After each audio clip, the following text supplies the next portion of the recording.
Pasato, termostato elektros dačiko pakeitimas, kur šilumą reaguoja. Pirma dalis. Palauk, reikia pažiūrėti, ar antifrizą turi. Nuimam fiškę.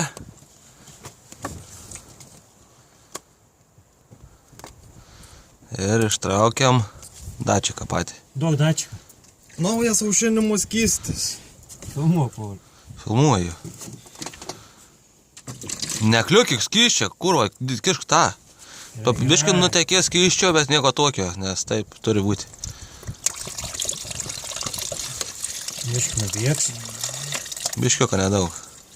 Nežymiai. Viskas, štai įdėtas naujas dačikas. Jį reikia įspausti, kiek suprantu. Ir gale fiksuojasi bliekutė. Jei įspaudus reikia užstumti atgal. Įspaudus dačiką reikia užstumti bliekutę.